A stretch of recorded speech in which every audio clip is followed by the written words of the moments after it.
Hey guys, welcome back to Crime Time. Today's crime we're going to cover takes us to Orlando, Florida. On a calm October night in 2015, Sasha Samsudean returned to her Orlando apartment after a casual evening with friends. As she entered the building, she encountered Stephen Duxbury, the building's security guard, whose assistance she sought in her slightly intoxicated state. Little did she know this encounter would lead to a tragic end. Hours later, Sasha was found strangled in her bed, sending shockwaves through the community. The investigation pointed directly to Duxbury, revealing a disturbing betrayal of trust. Born on July 4, 1987 in New York, Sasha Samsudean's journey led her to the vibrant city of Orlando, Florida. With a sunny disposition and a drive for success ingrained in her from a young age, Sasha's path seemed destined for greatness. After completing her education at the University of Florida, she carved her niche as a social media manager for a local real estate company, leveraging her intelligence and determination to ascend to the role of director of operations. Despite her petite stature, Sasha's presence commanded attention, her warmth and approachability shining on and off camera.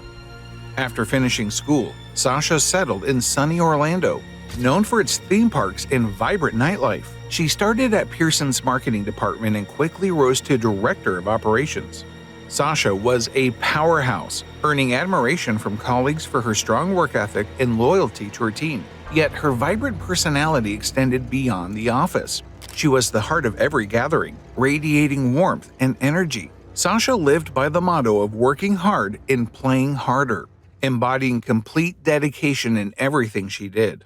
By 2015, Sasha's life seemed picture perfect. She had a fulfilling career, a close circle of friends, and ambitious goals driving her forward. Among these aspirations, one stood out, finding her own space where she could thrive as an independent young woman. Her quest led her to Uptown Place on North Orange Avenue, an apartment complex that surpassed her expectations. Its amenities, including a gym, pool, and meticulous security measures, resonated with Sasha's desire for safety and comfort. Each apartment featured a quick-set digital deadbolt lock and comprehensive surveillance, ensuring residents' peace of mind. Sasha felt elated to have her sanctuary, confident in Uptown Place's commitment to her security. Little did she know, tragedy would soon shatter her sense of safety. The morning of October 16, 2015, began like any other for Sasha Samsudean, but it soon took a different turn. It was the final day of the Orlando City soccer season, and Sasha and her friends geared up in purple to support their team, the Orlando City Lions. After cheering their team's victory, they continued the celebration at Sidebar and the Attic, a famous dance club in Orlando. Around 12:30 a.m., Sasha informed her friend Anthony of her departure plans. Unconcerned, Anthony bid her goodbye, expecting to meet her for breakfast the following day. However, Sasha never showed up.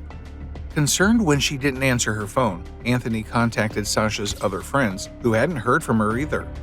With Sasha missing a baby shower that day, they decided to check her apartment, sensing something was wrong.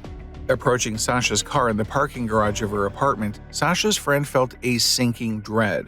The baby shower gift in the backseat remained untouched, signaling that Sasha hadn't returned. Their knocks on her apartment door went unanswered, deepening their concern. They swiftly called the police for a welfare check on Sasha.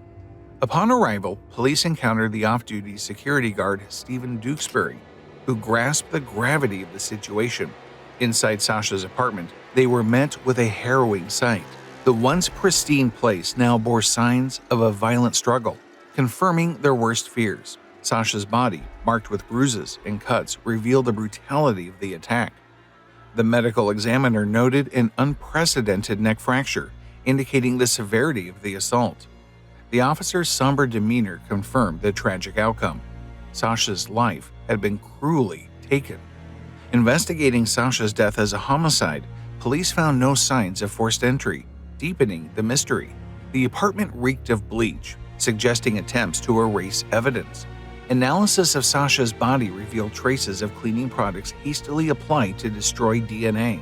Stained bedsheets and fingerprints on the toilet seat and nightstand hinted at the perpetrator's frantic cover-up. A discarded condom wrapper added another chilling layer to the disturbing scene.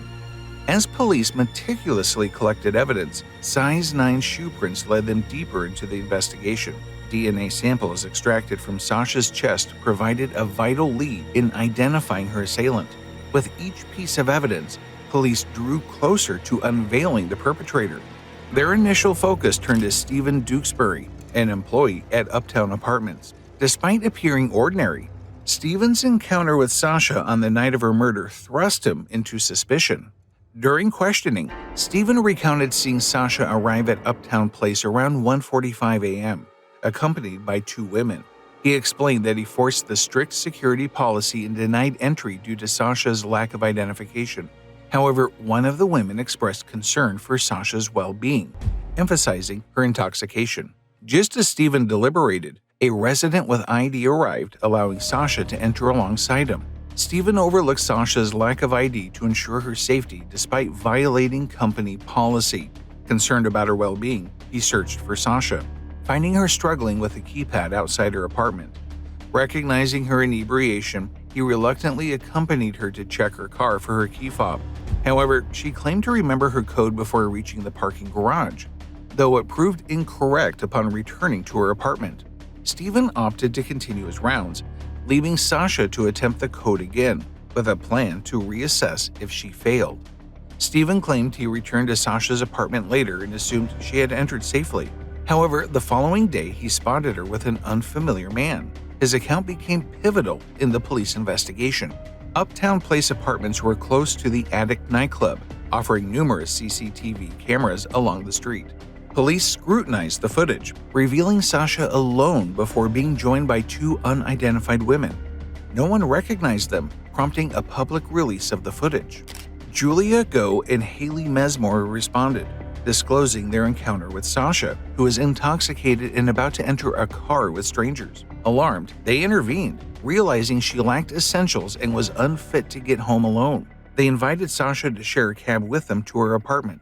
As Sasha struggled outside her apartment, the two women supported her. However, a security guard intervened, denying Sasha entry without proof of residence. At that moment, another tenant arrived, allowing Sasha to slip inside. The women waited to ensure Sasha's safety, but left when they saw the security guard return.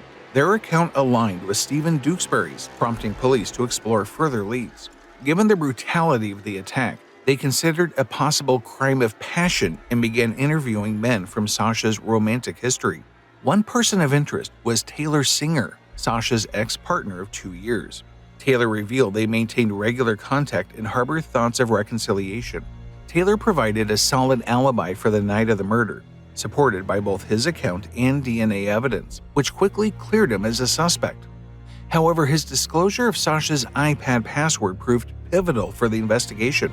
Accessing Sasha's iPad, police uncovered a conversation between her and someone named Ben, culminating in a final message sent by Sasha at 5:12 a.m. to Ben, marking her last activity on any device. Ben Roebuck, known to have dated Sasha during college, was questioned by the police, revealing their long-standing relationship since high school and their college romance. Taylor stated they remained close friends and had recently met at a bar the previous Thursday. They exchanged messages throughout the day, discussing a potential gathering at a friend's place. Despite an unsettling message from Sasha later, his alibi checked out, and his DNA didn't match the crime scene evidence, ruling him out as a suspect. Around this time, police received CCTV footage from Uptown Place, which they meticulously reviewed. The footage unveiled a chilling series of events, bringing them closer to the truth. Sasha entered Uptown Place at 1:46 a.m., followed shortly after by an unknown man who engaged her in conversation, captured audibly on the video. Sasha ascends the stairs and disappears from view for 20 minutes, coinciding with Stephen Duxbury's return to Uptown Place. At 2:25 a.m., they're seen together, conversing comfortably as they descend to the parking garage. They reappear at 2:27 a.m., ascending to the third-floor garage where Sasha recalls her entry code. No footage corroborates Duxbury's earlier claim of Sasha being with an unknown man. At 6:36 a.m., Duxbury is captured carrying 3 white trash bags into the second-floor garage, exiting 2 minutes later with his belongings at 6:40 a.m. Police, intrigued by this deviation from his duties, investigate further. Despite Duxbury stating his shift ended at 6 a.m., his activity 40 minutes later raises suspicion. Moreover, a 90-minute gap from 5:13 a.m. to 6:36 a.m. lacks Duxbury's presence on any camera footage or recorded key fob swipes, prompting further scrutiny. The police obtained a search warrant for Stephen's house and requested him to come in for further questioning.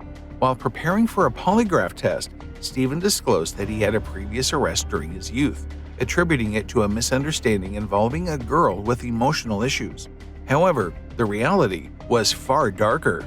As a child, Stephen assaulted his best friend's older sister while she was babysitting him and his siblings. He struck her with a shovel, causing her to lose consciousness. When she awoke, Stephen was atop her, choking and kissing her. He was subsequently convicted of aggravated assault. During the police interview, Stephen presented himself positively, emphasizing his reliability and trustworthiness. However, residents have complained about Stephen's behavior since he started working at Uptown Place. Several tenants reported harassment and feeling unsafe around him. One woman recounted an incident where Stephen followed her to her apartment, leaving her deeply unsettled. Despite these complaints, no action had been taken against him. Stephen underwent a polygraph test to clear him as a suspect despite his inadmissibility in court. His response indicated deception, particularly when asked about Sasha's death, suggesting extreme dishonesty. Further investigation unveiled scratch marks on Stephen's arms, resembling a bite mark, which he attributed to a nervous condition, a claim met with skepticism by police. A search of his apartment yielded size 9 Skechers sneakers matching the crime scene shoe print. Thumbprints under the toilet seat matched Stephen's right thumb, and the trash bags he carried matched those in Sasha's apartment. Finally, Stephen's DNA matched that found on Sasha's chest, providing conclusive evidence of his involvement in her murder. The lingering question was how Stephen gained entry into Sasha's apartment. As the investigation progressed, a chilling truth emerged. Analysis of Stephen's phone revealed searches on overriding quick-set digital locks, the same type on Sasha's door, minutes before surveillance footage captured him entering and exiting the parking garage. Police believe Stephen bypassed Sasha's security and quietly entered her apartment while she slept. He then subjected her to a horrifying assault, ultimately strangling her. To erase evidence, he cleaned with bleach found in her apartment and disposed of items in trash bags. The revelation shattered the trust of Uptown Place residents. Sasha's parents blamed vital security, Stephen's employer, arguing they should have known about his past. However, the company defended itself, citing his clean FBI background check. Sasha's family also sued Spectrum Brands, makers of the lock, alleging its vulnerability to forced entry. Despite long-standing concerns about the lock's security flaws, the company denied responsibility, claiming Sasha's lock was faulty and avoiding accountability. Without solid proof, their claim remained unsubstantiated. Stephen Duxbury was arrested in November 2015 and faced charges of first-degree murder, sexual battery, and burglary to an occupied dwelling. His defense argued that unanswered questions remain in the investigation, questioning why his clothing wasn't tested for DNA and disputing the shoe print evidence, claiming the size discrepancy. They also pointed out the absence of surveillance footage directly placing him in Sasha's apartment. The prosecution countered that DNA evidence placed him inside, supported by Google searches and trash bag removal. Despite circumstantial evidence, the case remained strong. The medical examiner acknowledged the possibility of the abrasions on Sasha's body being inflicted during the crime. If you think this was a brutal case, you might want to watch this one.